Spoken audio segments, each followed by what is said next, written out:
Está no ar o Vozes do Cidadão. E no nosso primeiro episódio, nós vamos abordar os diversos brasileiros que estão fora da Previdência Social. Eu sou o Werneck Júnior, aluno do curso de Direito da Faculdade CDL. Boa tarde a todos. Estamos aqui presentes no Voz do Cidadão. Eu sou o Pedro Ferreira, aluno da Faculdade CDL. Boa tarde a todos. Estou aqui presente no podcast. Sou Ricardo Castro. E para nos ajudar nesse podcast, nós vamos convidar a professora Cristiane. Prazer, professora Cristiane. Prazer, professora, tudo bem? Prazer, boa tarde a todos. Eu queria inicialmente agradecer, ao convite aqui dos alunos. Sou professora aqui da Faculdade CDL, Direito Previdenciário e também Direito Penal. E o que eu puder colaborar, e eu achei interessante também parabenizar a iniciativa dos alunos, porque realmente a importância cada vez maior do direito previdenciário e a dificuldade de acesso das pessoas, da população, em relação às normas, principalmente depois da reforma da Previdência. Então, a nossa ideia aqui não é dar uma aula, especificamente dar uma aula, mas só sintetizar as normas mais importantes, algumas dúvidas que chegaram até a gente, e tentar fazer isso numa linguagem mais simples, como eles falaram, que não tenha esse juridiquês, para que tenha um acesso melhor do direito para a população. Então, aqui estou à disposição de vocês. Muito bem, obrigado, professora, pela parceria, por se disponibilizar para estar aqui conosco. Até porque muitos brasileiros têm várias dúvidas, e no linguajar do direito, esse juridiquês, eles não conseguem compreender, Uhum. O que significa, o significado, e muitas vezes tem custos desnecessários para eles terem que arcar, Às vezes o próprio setor público pode arcar com isso, E muitas vezes não conseguem, Com certeza. E para iniciarmos o nosso debate, a nossa conversa, a primeira pergunta que nós temos é: professora, o que é Previdência Social? Primeiramente, a gente vai só tirar uma dúvida, que há uma confusão entre Previdência Social e Seguridade Social, Então, a nossa própria Constituição, ela traz que a Seguridade é o todo, Então, ela compreende, eu tenho uma Seguridade Social, que é o campo maior, que compreende a Previdência, a saúde e a assistência social. Então, quando a gente fala seguridade, ela engloba esses três pilares, chama o tripé, que é previdência, saúde e assistência social. Então, a diferença seria, aqui falando assim em poucas palavras, que a gente tem a saúde e a assistência, elas não têm um caráter contributivo, E, diferentemente da previdência, precisa o cidadão contribuir. Então, a Previdência funciona como se fosse um seguro, Um seguro que eu contribuo e tenho um retorno, Então, há um sistema de seguro porque há uma contribuição e tem uma contraprestação do Estado, que vem, o retorno é o quê? Você tem a sua contribuição previdenciária, o retorno é o quê? São as prestações previdenciárias. Seria aposentadoria, pensão por morte no caso dos dependentes do segurado, o auxílio-doença, que a emenda mudou o nome de auxílio de incapacidade temporária. Então, a Previdência sempre tem ideia de caráter contributivo e sempre tem ideia de contraprestação. Eu contribuo para receber. A saúde, ela tem um caráter universal, seria para todos, Então, o nosso SUS é para todos que tem necessidade. E a assistência, apesar de um caráter universal, mas ela é restrita aos vulneráveis. Então, a assistência social porque nós temos a limitação de recursos. Então, eu não posso fazer a assistência, todo mundo tem um benefício assistencial, não. Então, a assistência social seria para aqueles mais vulneráveis. Então, seria basicamente essa diferença, Então, do caráter contributivo da Previdência e o não contributivo da assistência e da saúde, todos juntos englobam, a chamada Seguridade Social. Então, o INSS, ele engloba todos. Porém, existe aquela faixa etária não de idade, de igualdade, Tem o pessoal muito mais vulnerável, tem aqueles que contribuem, que têm o direito, se enquadrar nos requisitos do INSS, e tem aqueles que nunca contribuíram, mas também vão ter o direito, Que também se enquadra nesses mais vulneráveis, Sim, a própria obrigação do Estado, a Seguridade, ela tem a obrigação de proteção social. Então, o Estado ele não pode abandonar, né, sua população, principalmente as mais carentes. Então, é nesse sentido de proteção, só que a assistência social, só um detalhe, que antes da nossa Constituição, ela era pela caridade.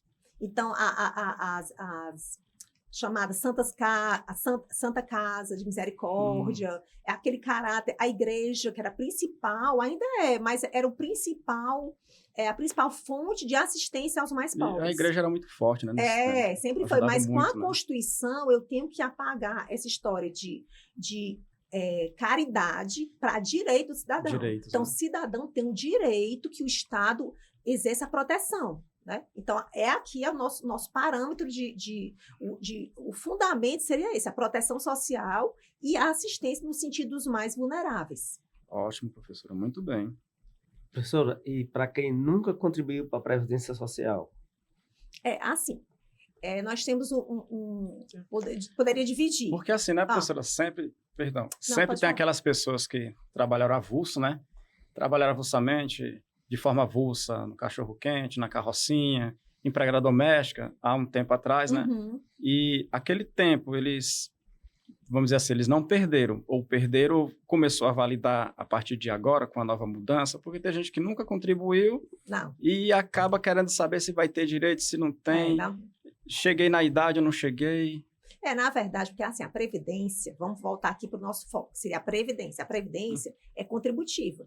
Então, não adianta a pessoa que nunca contribuiu, depois, mesmo que tenha trabalhado 20, 30 anos, se ela nunca contribuiu, ela está na invisibilidade. Então, um dos problemas do nosso país são pessoas na informalidade, são pessoas invisíveis para a Previdência. Então, essa pessoa, o que é que poderia ser feito, que não contribuiu? Primeiro, o campo da assistência. Né? No campo da assistência social, a pessoa poderia contar com o que a gente chama de BPC, que é o Benefício de Prestação Continuada. O BPC, ele é vamos dizer assim, o carro-chefe da assistência social, o BPC, né? Que é chamado benefício de o BPC prestação continuada, amparo social ou LOAS.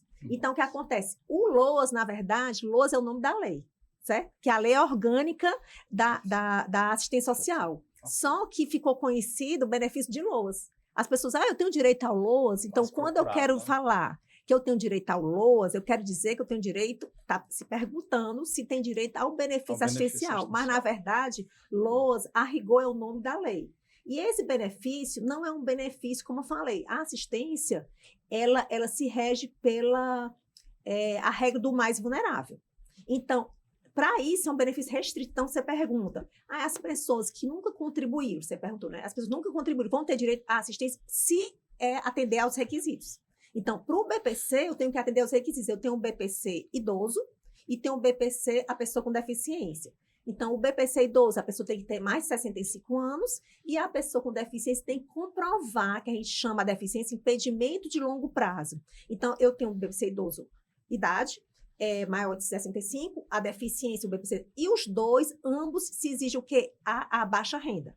Então, ela é seletiva para quem é baixa renda. Não adianta você ter a idade avançada, não adianta você ter a deficiência comprovada, né, que exige perícia médica, sem ter a baixa renda. Por isso que é um benefício que ele depende de duas perícias. Ele tem uma perícia médica, no caso da deficiência, e eu tenho a perícia do assistente social. Então, o assistente social vai à casa daquele cidadão, né, do requerente do BPC, para avaliar com quem ele mora, o núcleo familiar, e vai calcular essa renda, que a gente chama renda mensal per capita. Per capita seria por pessoa, por cabeça, né? Então, essa renda teria que ser por pessoa, no máximo até um quarto do salário mínimo. Então, aí você tem que atender. Então, voltando à pergunta, todos vão ter direito ao benefício assistencial? Não. Então, quem não contribuiu, ou ele vai atender aos requisitos do BPC, ou ele vai ficar num limbo. Então, o que existe hoje são pessoas que não estão na Previdência porque não contribuíram, mas também não podem ser beneficiados pela assistência, no máximo um serviço, um salário família, mas às vezes estão num limbo porque não tem os requisitos. Então, essas pessoas ficam desprotegidas, né? e não tem a proteção nem da assistência nem da previdência. Mas no campo da previdência, tem como o trabalhador sem carteira assinada voltar a se formalizar, né? Se ele não tem carteira assinada, porque quem tem carteira assinada, eu sei que é muita informação, né? Assim, estou jogando muita informação, mas tentando, vou desacelerar um pouco, certo? Mas quem não tem carteira assinada, ele pode contribuir como contribuinte individual, que é o quê? Que a própria pessoa faz aquela contribuição, certo? Então, aí nós vamos depois falar, só interessante que eu trouxe aqui, só lembrando o caso da doméstica, né? O caso da doméstica é uma classe que só veio ser regulamentada em 2015, com a Lei Complementar 150. E é interessante só a gente saber que para a doméstica ela tem as duas situações. Se ela trabalhar até 2 dias, ela vai ser a diarista, né? E para ser diarista, ela teria que se inscrever como contribuinte individual. Esses 2 dias que a senhora fala, é semanal? Semanal, né? Semanal. E a partir de 3 dias que caracteriza o contrato de empregado doméstico. O que acontece? Só um exemplo da nossa cultura. Essas pessoas diaristas não têm ou informação, não têm consciência da importância, porque na hora que a empregada ou empregado doméstico, ele tem um contrato, vínculo empregatício, ele é segurado automático. Não precisa se preocupar que o próprio patrão faz o desconto no E-Social, mas essa diarista que ela deveria regulamentar? Deveria contribuir, né, se cadastrar como contribuinte individual para ter a proteção previdenciária, a maioria não faz. Então, aí nós temos, por isso que eu trouxe esse exemplo da empregada doméstica, ótimo, porque ela pode ter esses dois lados. O que aconteceu com a introdução da Lei Complementar 150, que muitas foram postas para fora, porque o patrão não quis arcar. Né? Então, na época, teve um boom de desemprego, né?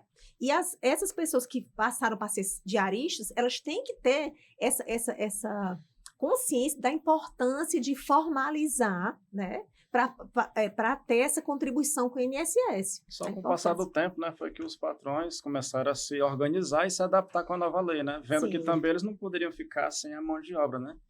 Acabaram que se atualizando e contratando novamente. Né? Mas ainda é uma classe muito sofrida. Demais. Até porque, professora, se eu estiver errado, você pode me corrigir. Não. A contribuição não é só para aposentadoria. Sim. É para benefícios tipo auxílio doença, um salário maternidade. Então, a contribuição em si... Mas eles não têm essa percepção. Qual é a percepção que eles têm? Não vou. Eu não vou contribuir porque eu não quero me aposentar, não vou me aposentar nunca, é muito tempo, mas não sabe que não é só aposentadoria. Como você falou, a Previdência, ela vai atingir outras contingências. É um bem como um todo, né? Para todos, né? Não, mas o próprio auxílio-doença, né, que é a incapacidade temporária, a invalidez, um salário maternidade que você falou. Então, a pessoa acha que não vou contribuir porque é muito tempo para minha aposentadoria, não chego nem, vou morrer antes, digamos. Mas não tem aquela conscientização da importância dos outros benefícios, porque a vida da gente, você não sabe se... Que ele até pode precisar, né? Sofrer um acidente, Sim. né? Então, os outros benefícios que decorrem da Previdência, não é só aposentadoria, né? Exatamente. Ainda tem na área do direito, a gente escuta muito, o preso que contribui, a família tem direito ao auxílio reclusão. Sim. E assim, é muito marginalizado, até por nós mesmos, estudantes de direito, tipo, o preso tem direito a um benefício da Previdência? Não, o preso não tem direito, tem direito à família dele, Sim. por conta da reclusão dele. E detalhe isso pelo fato de, antes dele ser entrado no sistema carcerário, né, ele trabalhava, né? Porque ele trabalhava. O auxílio reclusão, ele tem um caráter previdenciário. E as pessoas na imprensa acabam dizendo assim, a vítima não tem, o preso tem direito, a vítima não tem. Mas o auxílio reclusão, ele é para os dependentes do preso segurado. Isso, né? que são assegurados, né? Aqueles... É para proteger a família do preso, né? Geralmente, eu acredito que de 70% a 80% é os filhos, né? Sim. Porque muitos dos que estão encarcerados, né, os detentos, vamos falar assim com respeito, às vezes não são casados civilmente, né, na lei como manda, E os filhos, sim, são registrados, né? Então, os benefícios geralmente vai para os filhos, né?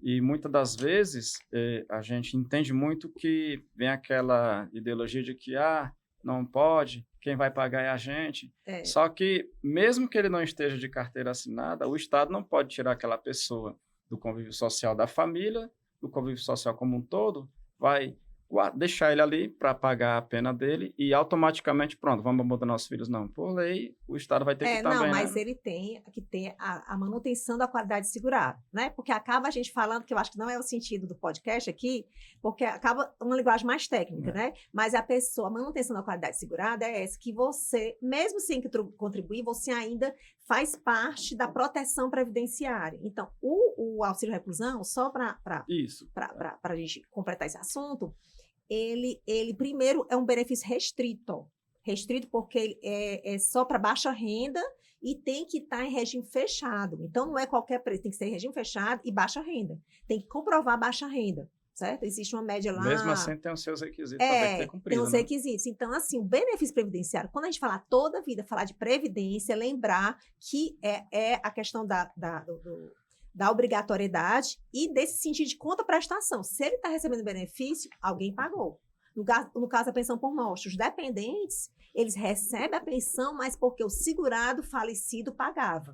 Então, não é um benefício assistencial. Então, o que a gente tem que deixar claro para os ouvintes, para a população, tem sempre em mente essa distinção. O caráter assistencial é uma coisa e o caráter previdenciário é outra. Né? Então, para a gente ficar Ficou bem compreendido agora. Esclarecer, né?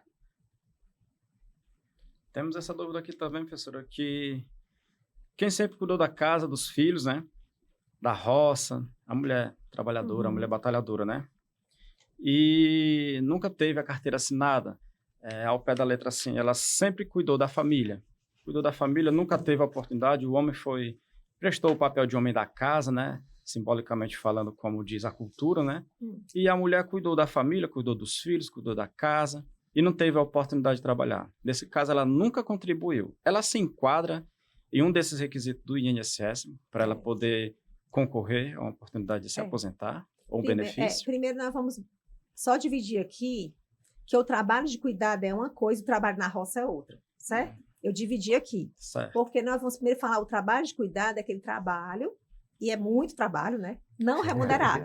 Nós não estamos falando do trabalho de doméstica. Que a doméstica é uma categoria, né? É um tipo de trabalhador ou trabalhadora, porque eu digo trabalhador, a maioria trabalhadora é mulher, a maioria, né? Exatamente. Mas, assim, tem um motorista particular, ele se enquadra como doméstico, na área de doméstica tem várias funções, né? O jardineiro se enquadra como, ele é classificado como doméstico, por isso que eu falo trabalhador ou trabalhadora, né? Mas o trabalho de cuidado, nós estamos falando aqui, que pelo que eu entendi, é justamente o trabalho da dona de casa, e trazendo também para a igualdade aqui, dona ou dono. Ou dono. Porque quem realiza o serviço de casa sem ser remunerado. Certo? Então, o trabalho de cuidado é não remunerado, porque às vezes você pode confundir o trabalho de cuidado com cuidador, o trabalho de cuidado com empregado ou empregada doméstica. Estou falando aquele que é o serviço não remunerado, né? Que é invisibilizado também pela sociedade, que as pessoas não enxergam esse trabalho, né? Então, vamos dividir. Primeiro, o trabalho de cuidado, que é o da casa com filhos e sem remuneração. Então, esse aqui, ela pode se inscrever como segurado facultativo, que foi criado para estudante, né? Até eu brinco com meus alunos, o facultativo é para quem não tem atividade remunerada. Se a pessoa tiver atividade remunerada, que seja classificada como segurado obrigatório, não pode contribuir como facultativo. Remunerado que a senhora quer dizer, não necessariamente que seja... que tenha vínculo. Se a pessoa receber dinheiro, certo?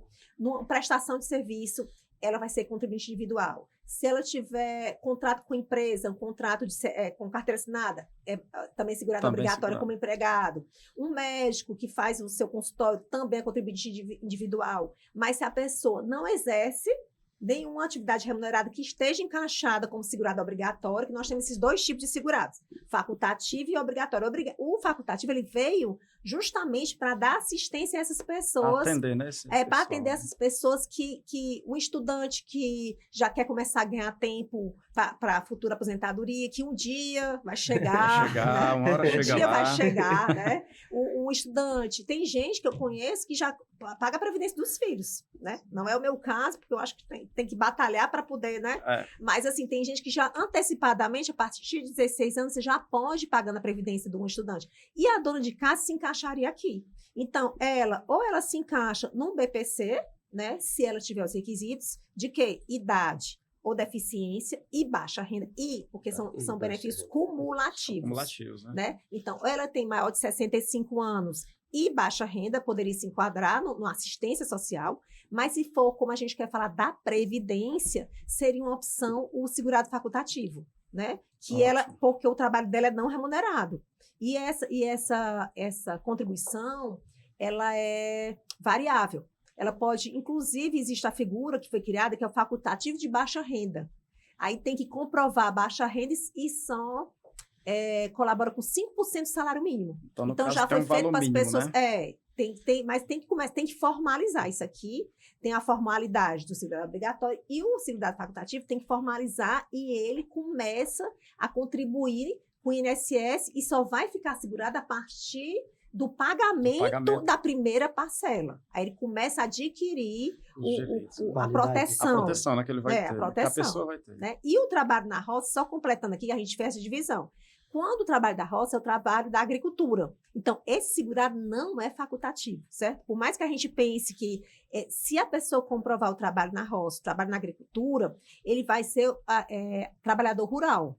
Ou ele ou ela, certo? Seria trabalhador rural. Aí teria que ter os 55 anos hoje, né? Que a emenda não alterou isso aqui. A mulher com 55 anos de idade e o homem com 60 anos. Isso, né? rural. Rural.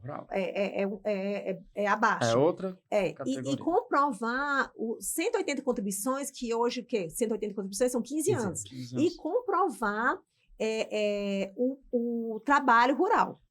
Né? Então, iria comprovar Por isso que, através às de vezes, sindicato, né? Federação.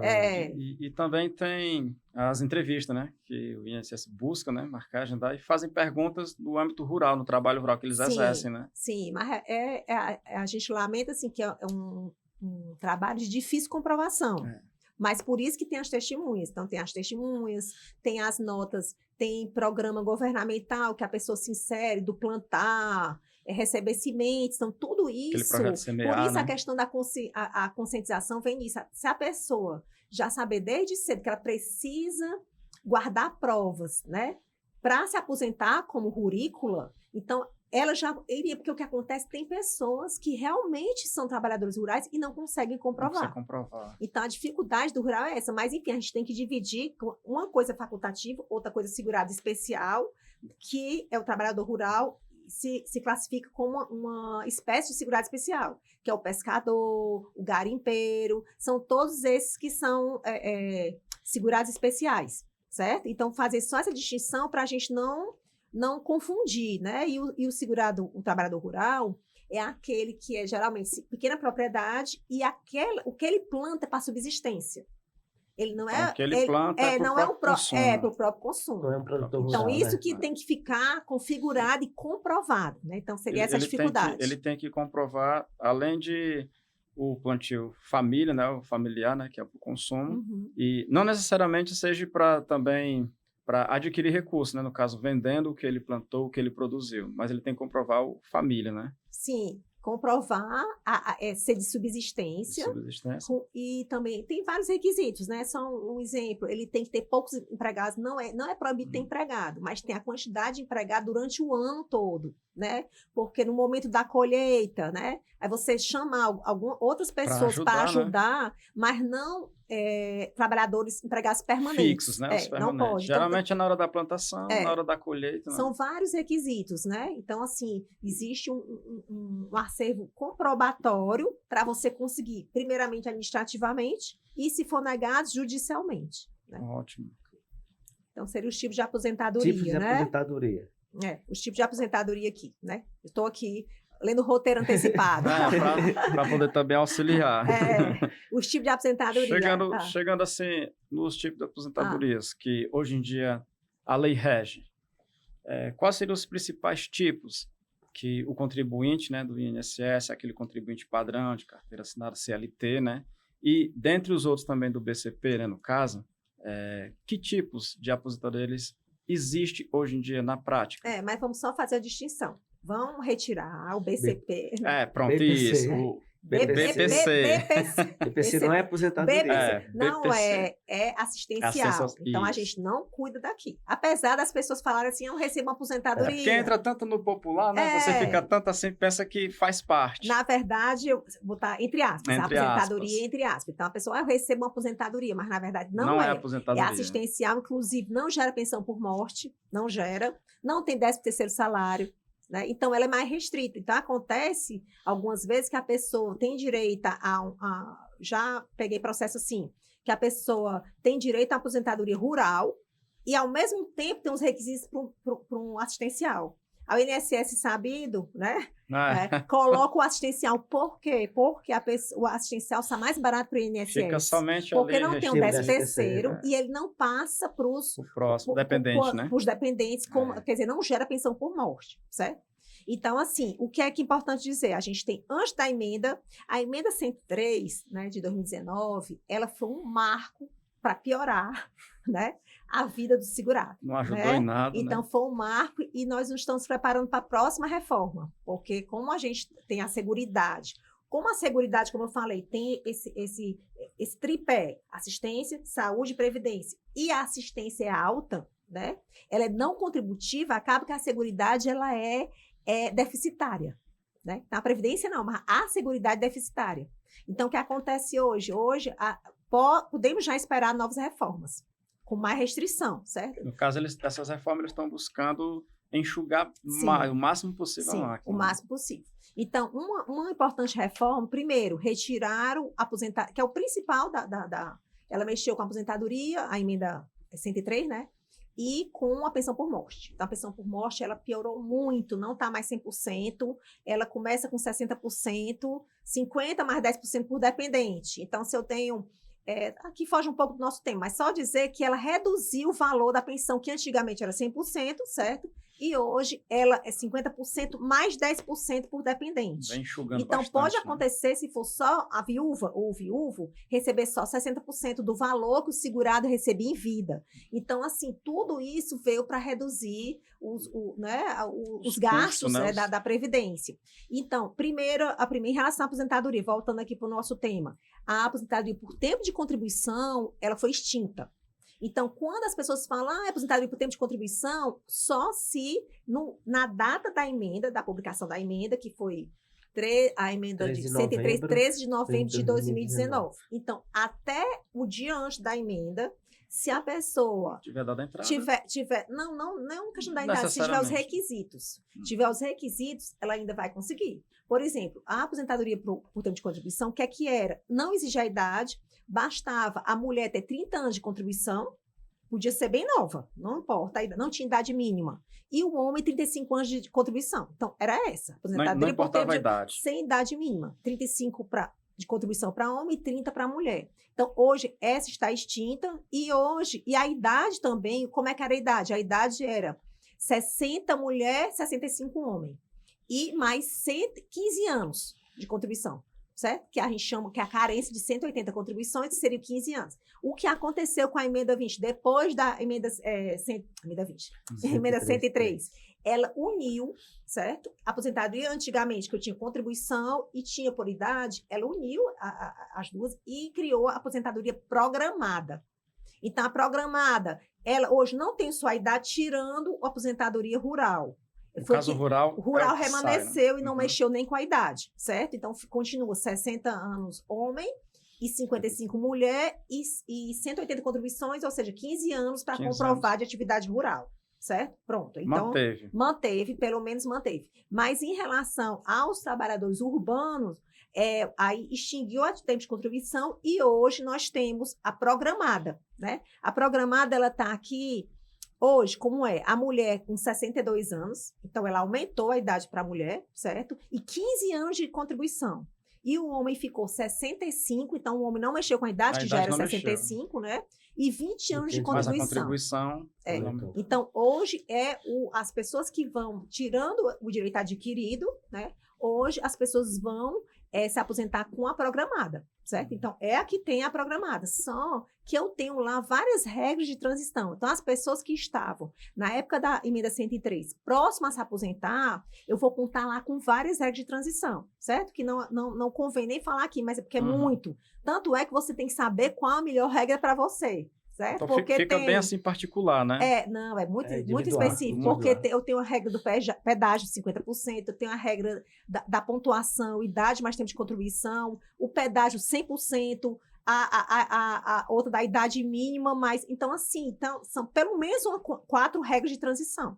Então, não tem como, aí que vem a importância do advogado, né? Então, você, nesse caso, aí, tem que procurar um advogado especialista, né, em Para ele previdenciário, ver perfeitamente qual você vai... para ele ver, porque hoje em dia tem até o chamado planejamento previdenciário, né? Que a pessoa que é um ramo já que vai está se programando já, que vai se para saber o programando melhor qual é o melhor caminho para ele poder, né? é. Ingressar. Mas basicamente isso. Então, nós temos hoje a mudança principal foi essa, extinção da tempo de contribuição e a criação da aposentadoria programada e as remanescentes foi a aposentadoria por incapacidade permanente, que é a antiga aposentadoria por invalidez, né? Então, essa manteve. A aposentadoria especial também manteve e a aposentadoria à pessoa com deficiência. Também que ela pode ser a pessoa com deficiência por idade e a pessoa com deficiência por tempo de contribuição, né? Então, aí depende do grau de deficiência, requer uma Condições de perícia, saúde, né? a perícia médica para saber se é leve, moderada ou grave. A capacidade, né? Então, assim, basicamente são esses tipos de contribuição, Ótimo, de aposentadoria. Perfeito. E os requisitos, né, Werneck? Os requisitos que... Aqui, Assim, na verdade, nos requisitos foi basicamente explicado, É. entra muito adentro do que... Os requisitos foi Foi mais dito, ou menos que a isso, gente. Eu em só cima não desses- falei dos requisitos aqui, eu só não falei da aposentadoria por incapacidade permanente. Porque essa aqui basta você cumprir a carência de 12 meses de contribuição. Isso no permanente...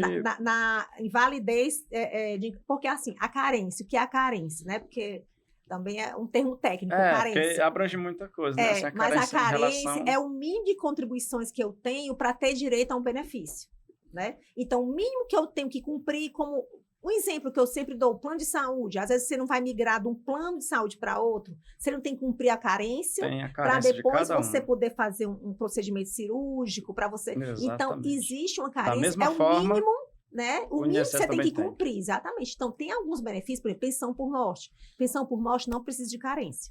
Então, se o segurado... até porque já está bem comprovado, né? Não, mas é mais porque a morte é um caso fortuito, né? tá Não tem bem- como isso, você... exato. Então, se a pessoa tiver só um mês de Tivesse a empregado, certeza, né? a pessoa tem um mês lá empregado. Se a pessoa falecer, dá direito à pensão por Dá morte. direito. Mas isso se tiver enquadrado naquele começo que a gente falou, como a senhora falou, esse período para saber se vai ter o direito. Por exemplo, tá um mês. Aí suponhamos que Não, é no porque 28º dia... não tem carência. esse não tem carência. Não e tem, e né? eu tô Carência não falando tem. no caso da pessoa Pensão- segurada. A Ah, pessoa já tem a qualidade tá segurada, certo. né? Não perdeu. Porque também Entendi. se a pessoa tinha um emprego, era segurada, passaram 12 meses, ela ficou desprotegida e deixou para morrer. Então, até brinco, se for morrer, melhor morrer no período de graça, que a gente chama, né? O Que período esteja de ainda graça, enquadrada que ali. esteve ali com a proteção Com a proteção previdenciária. ainda. Então, tem que morrer dentro do período de graça, que é esse período de proteção, né? Então, tem que ser dentro, porque se for, já tiver passado, a pessoa perde O pessoal não dizer assim, morreu em vão. deixar Muito algum. bem. Então, Mas professora, basicamente os requisitos são esses, né? O rural tem que comprovar a vínculo, né, atividade, da atividade, rural por 15 anos, mas na verdade Atividade agrícola, né? rural. agrícola e ser subsistência, né? Que é Para a própria importante. família, né? O A própria consumo. família tem os características do rural. A programada, como eu falei, que é mulher 62 anos mais 15 anos de contribuição, homem 65 anos mais 20 anos de contribuição, certo? e essa de incapacidade permanente que basta cumprir a carência de 12 meses, né? E Ótimo. comprovada a incapacidade. Tudo é a base de perícia médica, né? São Sempre tem aí a perícia médica tem que envolvida, ter né? Tem que técnica. ter. Ou se não passar no INSS, na judicial também. No administrativo, né? No Se no administrativo não administrativo, passar, né? vai para o judicial Entra no também. judicial. No administrativo, só fugindo um pouco aqui do foco, mas mantendo o assunto, no administrativo, por exemplo, a pessoa pode dar quantas entradas quiser ou tem um limite de entrada para só Não. assim poder passar no judicial? Não tem. Agora, o requisito que tem é entrar com o requerimento administrativo. É o né? primeiro passo, né? Tem que ter o requerimento administrativo, porque como era antigamente, eu sou servidora da Justiça Federal, né? Inclusive trabalho nessa área de previdência também. Como é que era antigamente? Os advogados já entravam com a ação, né, com o pedido de benefício, diretamente na Justiça. Antes de Judicial. ter o pedido negado.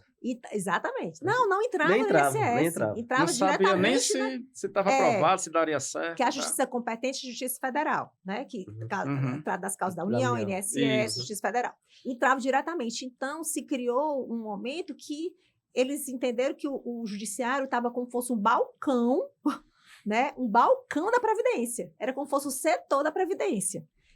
O INSS nem apreciava o pedido e o judiciário que ia Já entendia que avaliar, o caminho era aquele. analisar os Analisar os requisitos. requisitos. Então, hoje, qual é o entendimento da jurisprudência, certo? Que tem que entrar, comprovar que entrou com requerimento administrativo. O segurado tem que provar que entrou com requerimento. Não precisa esgotar. Porque é que acontece? Muitas vezes o INSS fica parado o requerimento no INSS. Você precisa só, numa ação judicial, mostrar que você deu entrada.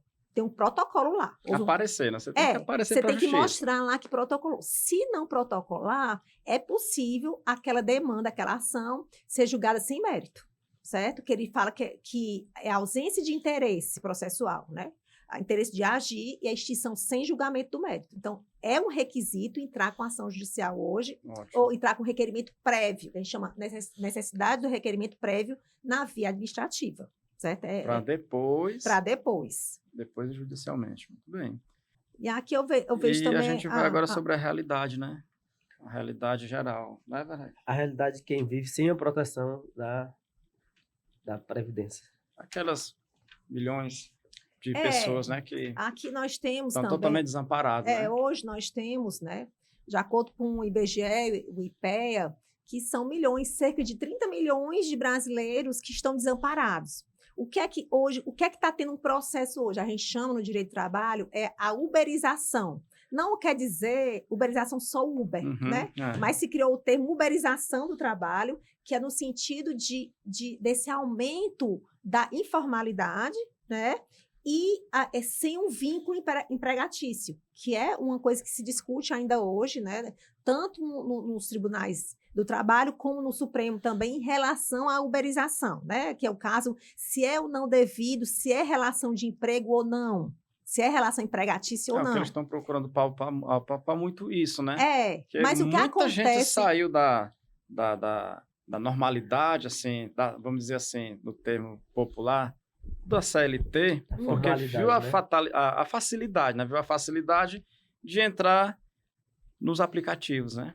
Mas aí tem os dois lados, né? Tem um lado de uma certa liberdade, né? Mas não de tá flexibilidade, mas se sofrer um acidente...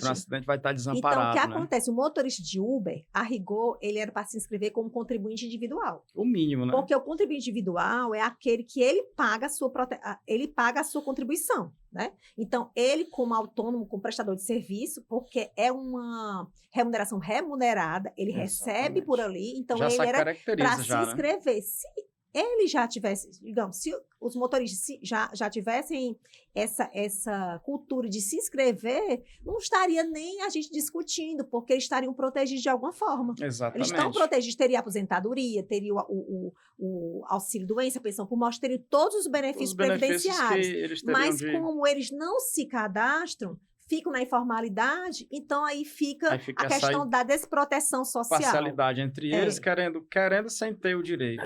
Então, é um problema hoje, né, para a Previdência. Eu acho que eu vejo aí dois problemas. Um problema em dois ângulos. Um problema seria em relação ao próprio cidadão, que não tem a proteção, inclusive no caso do motorista de aplicativo, um acidente, deixar a família desprotegida, sem pensão por morte, sem nada, né? Então, assim, ele mesmo se acidentar, não pode trabalhar, não receber um auxílio-doença, uma incapacidade temporária, não pode receber, porque não tá formal. Tem nenhum Então, vínculo, é né? um problema para ele. E, por outro lado, é um problema atuarial para a Previdência. Porque é que nós temos hoje uma crescente, um avanço do emprego informal, né? Da informalidade. E essas pessoas da informalidade, que o número está cada vez maior, elas que... a classe ativa é que sustenta, na Previdência, a classe ativa é que sustenta os benefícios daqueles inativos. Então, hoje a gente chama que é pela solidariedade. Eu não pago a Previdência para imediatamente receber, não. Eu estou pagando ali para sustentar. Então, é um ciclo. Aquelas pessoas que estão na ativa vão pagar os inativos, né? A contribuição delas, né? As contribuições. Atualmente, quem já está contribuindo está pagando aqueles que já estão, né? E os que estão entrando agora, futuramente, os que vão começar a ingressar, né? Seria a fila, digamos. Isso, aí, exatamente. Os que estão aqui hoje na ativa, amanhã vão se aposentar, e os que vão ingressar, né, iriam sustentar. O que vai ter é que ele já faz uma previsão no ano 2000, alguma coisa, que não sei, 2050, 2000, alguma coisa. Vamos botar 50 para frente? Essa balança está cada vez mais tendente a não...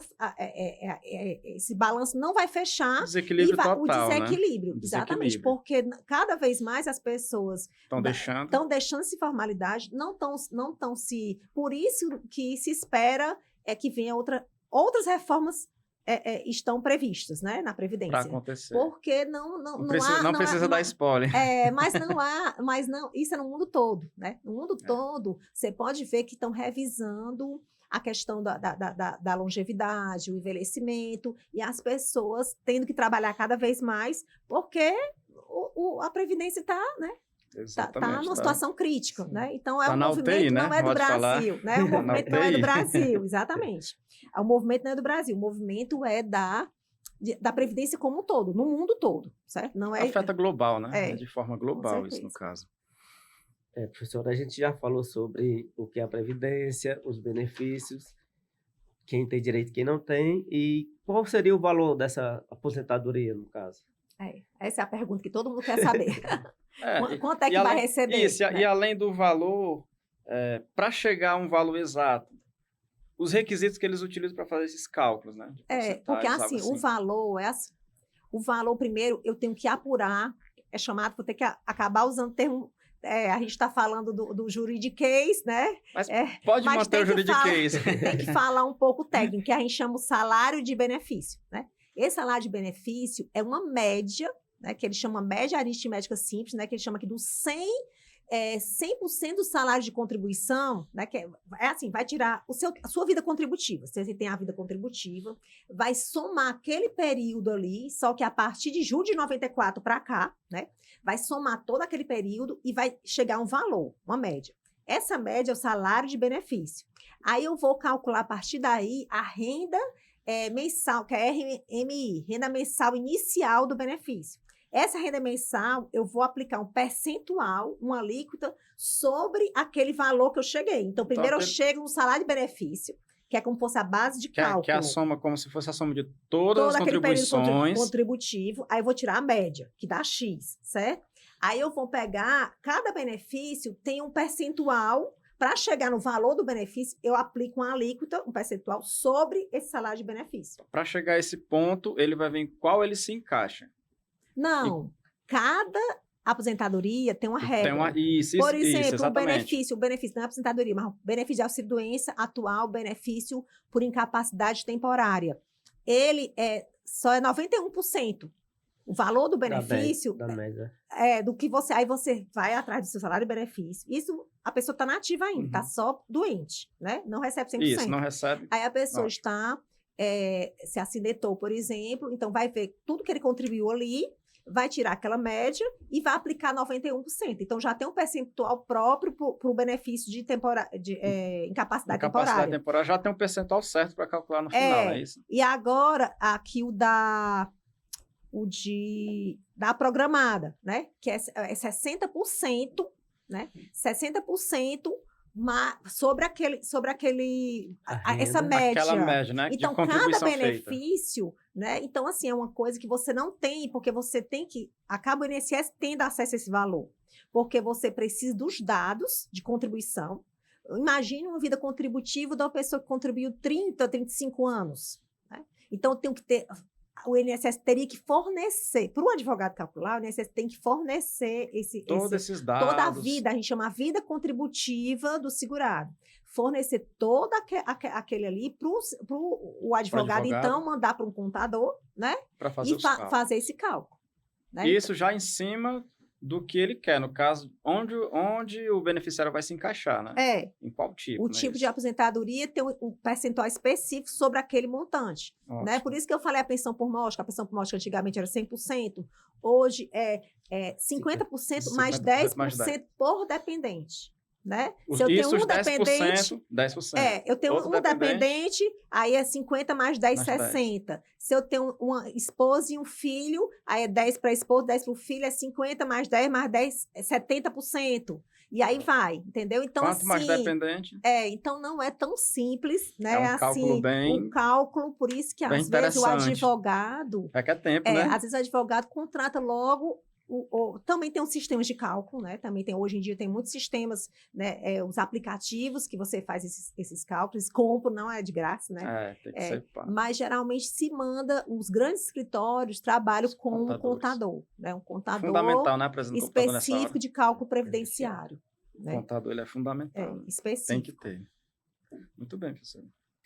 O que pode ser feito em relação a alguns tipos, né, Werneck, Em relação às pessoas que não estão sendo beneficiadas porque não contribuem para a Previdência. Aquelas pessoas que estão desamparadas, que vamos dizer assim, tem pessoas que somente cuidou da casa. Lavou, passou, cozinhou, os filhos, o marido. Nunca fizeram nada em relação à Previdência. Nunca fizeram nada. O que é que pode ser feito por essas pessoas? O que eu acredito, em primeiro lugar... E se existe algo, né, que possa ser feito? Não, em primeiro lugar que eu acredito, assim, em relação ao combate da informalidade, do trabalho informal. Primeira coisa é combater o trabalho informal.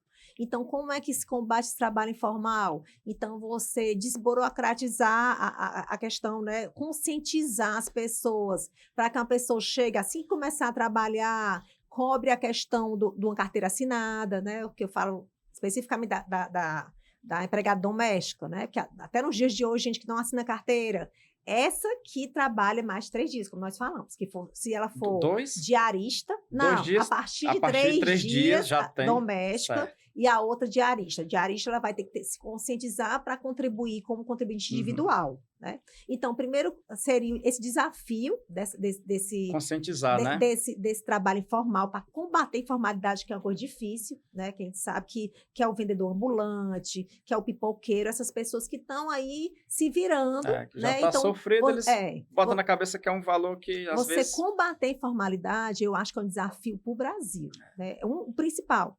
E o outro, eu acho que seria investir em propagandas, na informação. Na educação, né? A consciência que nós conscientizar, falamos anteriormente, que conscientizar que o benefício não é só uma aposentadoria, né? Que a vantagem de você se formalizar na Previdência é que você vai ter outros benefícios, inclusive salário, maternidade, você vai ter... Então, a vantagem não é só você esperar ali para se aposentar. Então, a pessoa ter consciência do que ganha com a Previdência, né?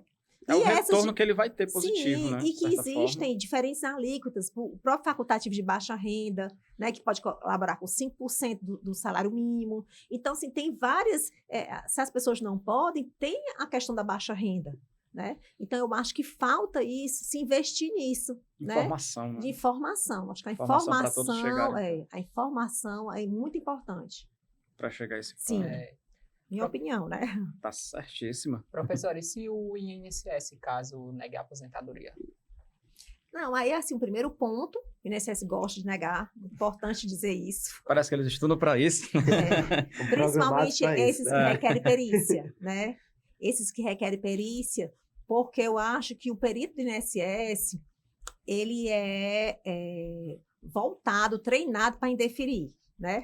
Então, eu acho que tem esse problema da questão médica. Então, primeira coisa, saber que dentro do INSS existe uma hierarquia, né, de recurso administrativo.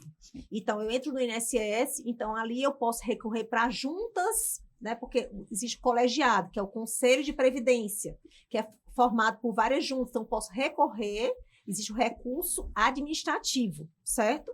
Que não é obrigado a você recorrer. Como eu falei, basta você entrar, você pode ir logo para a justiça. Para a justiça. Assim que deu entrada no administrativo, não, tem que aguardar o resultado. O prazo, né? Até a gente falou aqui do prazo razoável. Esse prazo, né? Que é os 90 dias que eles tem um prazo razoável para você aguardar a resposta do INSS, não cair naquela história do judiciário ser um setor do INSS. Próprio para isso, né? Não, né? Vamos logo no judiciário. E aí, primeiro você tenta, na via administrativa, um recurso, né?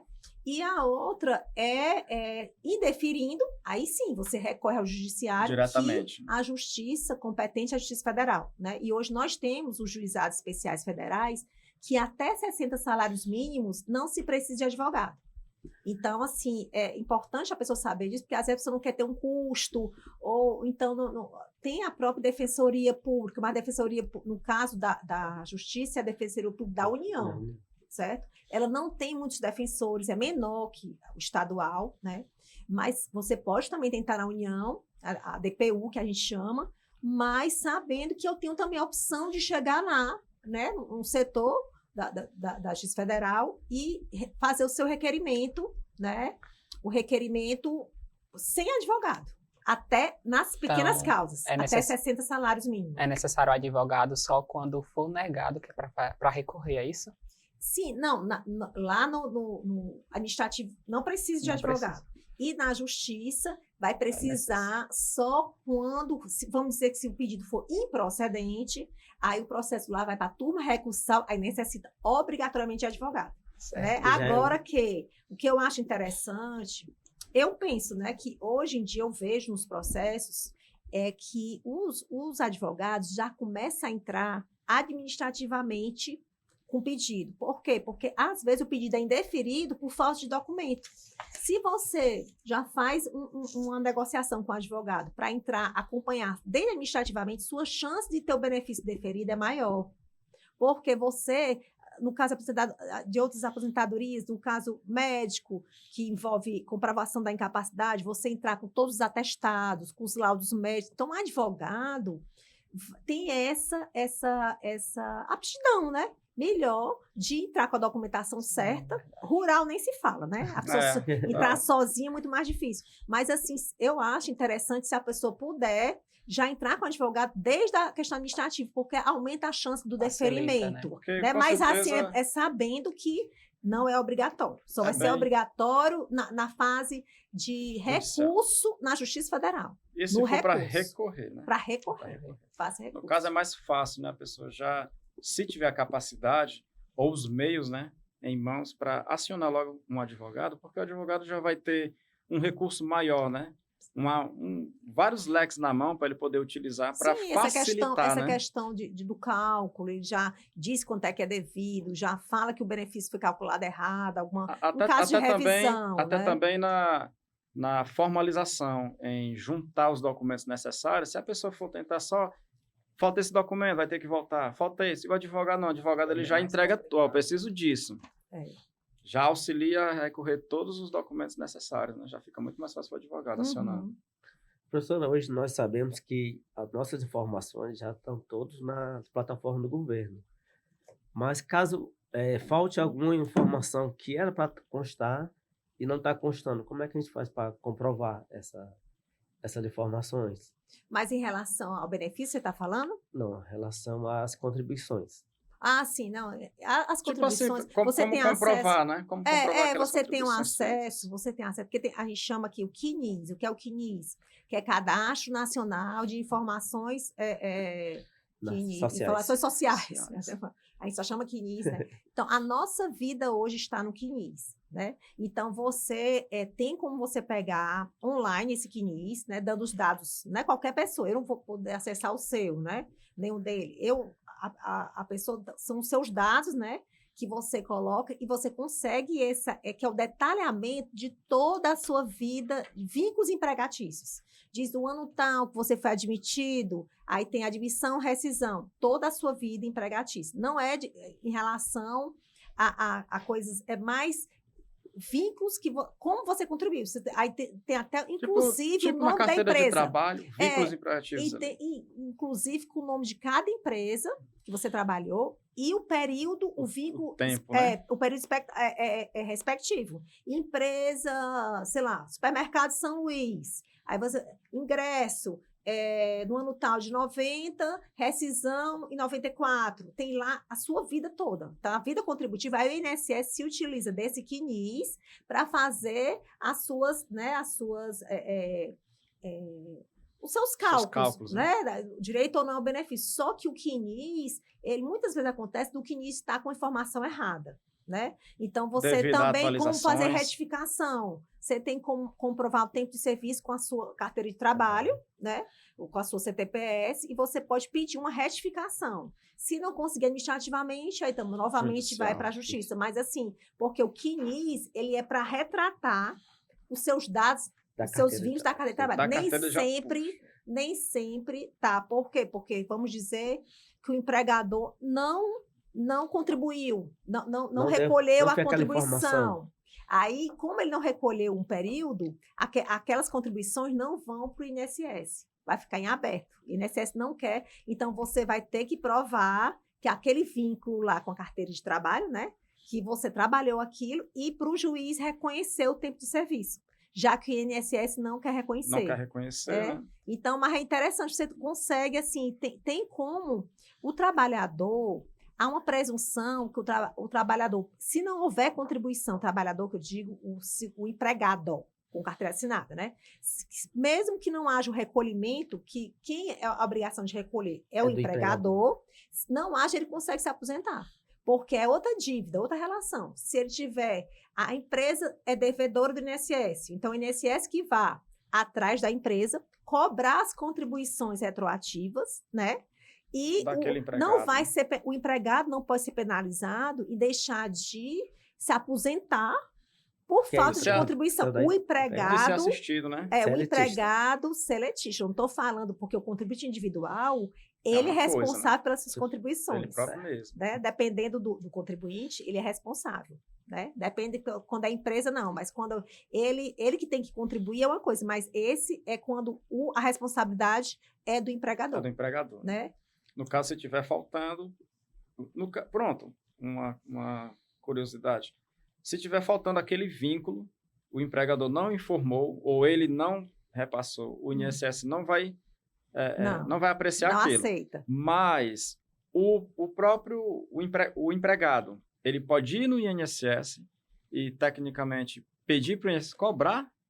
Não, o que ele pode fazer é assim, a gente chama retificação de dados no CNIS. Ele vai tentar provar com a carteira dele um tempo que não está lá, né? Inclusão de dados. Mas quando chega lá, o INSS, ele não vai cobrar, ele vai simplesmente, como ele não receber a contribuição, ele vai negar o pedido. E não vai reconhecer aquele período por falta de contribuição. Aí é nisso que entra a justiça. A justiça, que ele vai ter que assinar um advogado, se for o caso, para entrar judicialmente, cobrando do empregador. Não, aí calma. O INSS, a pessoa vai para a justiça, comprova que trabalhou de fato, né, o vínculo, pela CTPS, ou por testemunha, ou alguma outra prova, comprova. O juiz vai reconhecer e vai dar aposentadoria.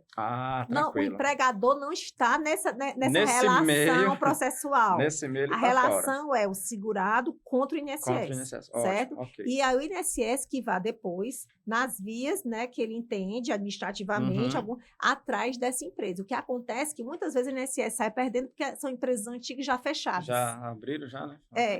Coisa antiga já fechada. Mas, enfim, o importante é saber comprovar, que não pode o empregado ser penalizado por uma coisa por que ele... do empregador, né?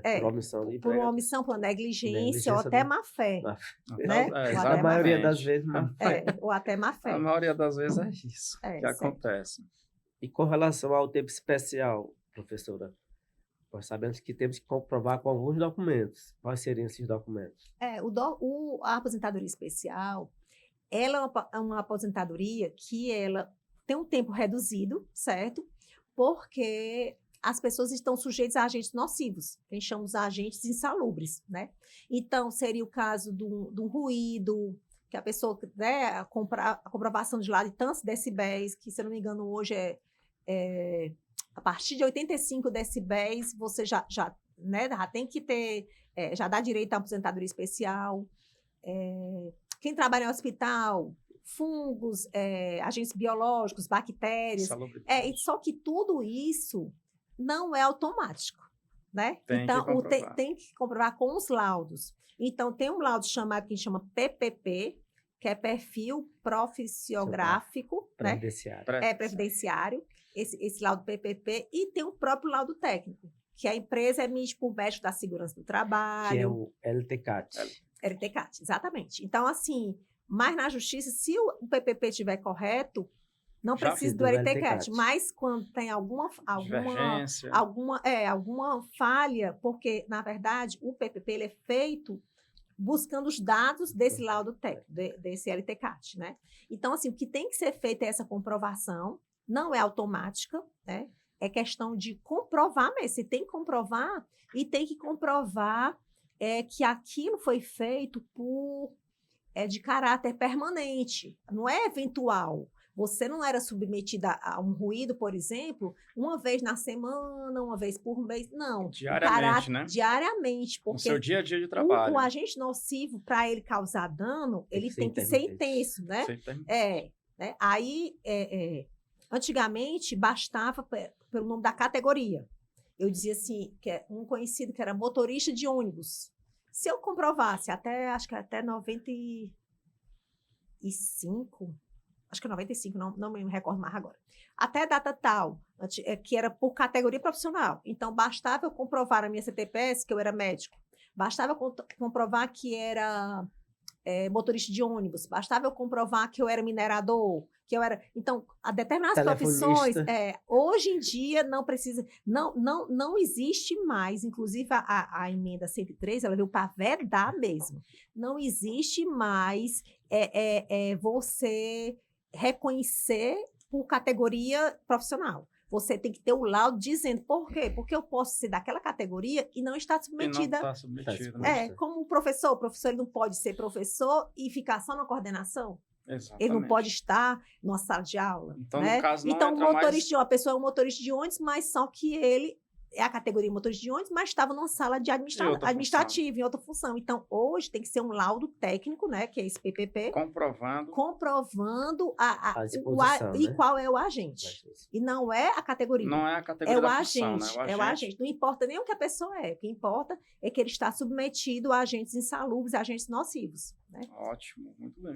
Então, é um tema muito interessante também, a aposentadoria especial, que ela vai favorecer com menos tempo que aquela pessoa que está sujeita a maior risco, ela vai ter uma compensação, ter uma redução do tempo de contribuição. Então, ela vai se aposentar com um tempo menor. Quanto maior o risco, vai diminuir o tempo. Né? 15, Professora, 20, 25. A pessoa se aposentou por aposentadoria especial.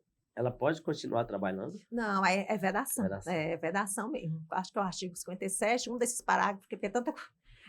A gente tem hora que a gente não está mais, né? Mas, assim, vedação, se a pessoa voltar a trabalhar, porque ali é uma norma protetora do trabalhador. Na hora que ele se aposentou, quer que adianta ele se aposentar e voltar com aquele agente nocivo? Então, há uma proteção. E o Supremo já disse que a norma é condicional, né? Então, é vedado voltar ao trabalho. E a diferença hoje, voltando à questão da aposentadoria especial, que a partir da emenda 103, antigamente ela não precisava da idade. Agora também ela tem idade mínima. Entrou o fator idade. Então, nada mais é como... Ela era um tipo de aposentadoria por contribuição, tempo de contribuição.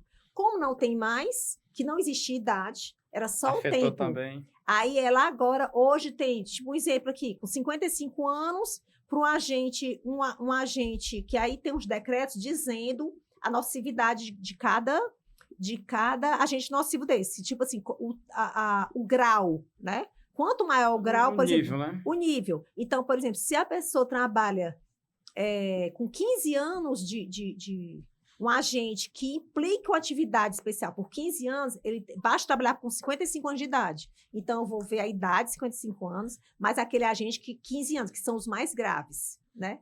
O ruído aqui, eu acho que o ruído está Quanto nesse... maior for o risco, né?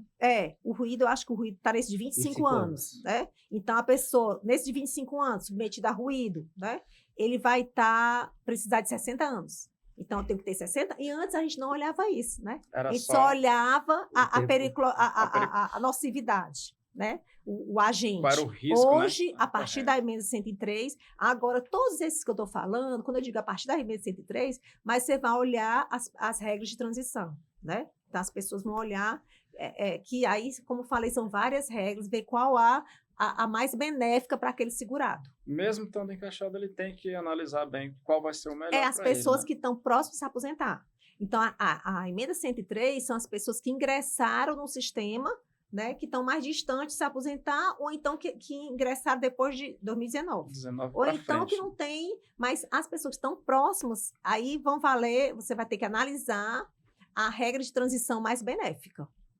Para poder se encaixarem melhor, né? Uhum. Ótimo. E mais um dos detalhes para chegarmos a concluir. Acho que já falou. No caso, o funcionamento já foi bem explicado. E a consulta. Agora chegou um momento que são várias dúvidas, né? Que a gente traz aqui do povo. Perguntas práticas e objetivas que são do dia a dia, né? E o Ricardo ficou se encarregado desse ponto nosso, que a gente chama de vozes do povo, né?